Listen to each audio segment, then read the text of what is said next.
असाच होणार आहे तो गेम, असाच होणार आहे. त्यांना वाटतं की आपण फार मोठे होतोय, पण भारतीय जनता पार्टी असाच गेम करणार आहे.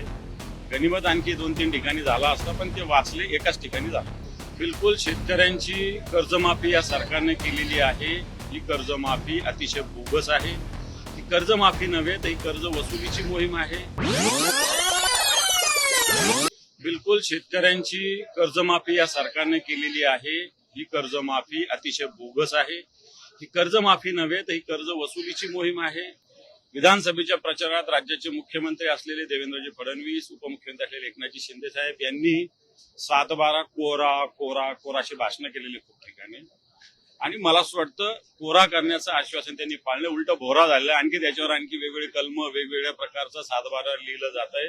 कर्जाची वाढ होते आणि म्हणून मला असं वाटतं ही कर्जमुक्ती महत्वाची आहे. हा 7-12 कोरा गेला पाहिजे. शेतकऱ्यांच्या या भावना आहे आणि त्या आम्ही मला असं वाटतं पायऱ्यावर आंदोलन करून व्यक्त केलेल्या आहे. बिलकुल आंदोलनं झालेली आहेत आणि हे आंदोलन आता विधान भवनावर पोहोचलेलं आहे. असाच होणार आहे तो गेम, असाच होणार आहे. त्यांना वाटतं की आपण फार मोठे होतोय, पण भारतीय जनता पार्टी असाच गेम करणार आहे. गनिमत आणखी 2-3 ठिकाणी झाला असता, पण ते वाचले एकाच ठिकाणी झाला. जे गेलेले त्यांचं काय आता परिस्थिती जाऊन बघा तुम्ही. त्याच्यावर मला असं वाटत नाही हे सगळे लोक नुसते काही प्रलोभनं, आश्वासनं, सत्ता, संपत्तीच्या प्रलोभनाने जात असतील. पण मला असं वाटतं जो स्वाभिमान आहे, निष्ठा आहे, ती तर महत्वाची, ती यांनी सगळी गहाण ठेवलेली. मला असं वाटतं ज्यावेळेस ते ऑफिशियल डिक्लेअर करतील त्यावेळेस त्याच्यात बोलू काही हरकत नाही. या गोष्टी होत असेल, मला असं वाटतं या गोष्टी झाल्या असतील तर त्याला मला असं वाटतं काही हरकत नाही.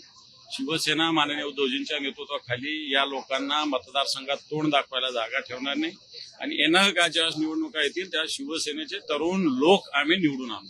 प्रचार नाहीये, तो दौरा आहे. शिवसैनिकांच्या गाठीभेटी आहे, कारण शिवसैनिकांनाही या सगळ्या बाबतीत मला असं वाटतं मार्गदर्शनाची आवश्यकता असते. ती प्रचार नाहीये, तो दौरा आहे. मला वाटतं नियमित दौरा होत असतो तो आता या मतदारसंघात.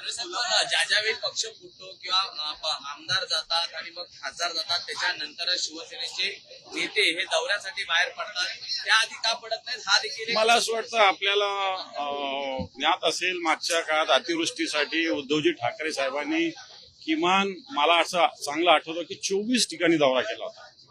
आणि त्यामुळे फक्त असं झाल्यावरच उद्धवजी फिरतात किंवा शिवसेने नेते फिरतात हे चुकीचं आहे. शिवसेनेचे नेते सातत्याने फिरत असतात. आपल्याला ते मला असं वाटतं एखाद्या वेळेस मला माहिती नाही, मला आता तुमच्याकडून कळालेलं आहे. मला असं वाटतं भास्करराव जाधव हे शिवसेनेचे ज्येष्ठ नेते आहेत. मिलिंद नार्वेकरांना काही मांडायचं असेल तर त्याला पक्षप्रमुख हा मार्ग आहे.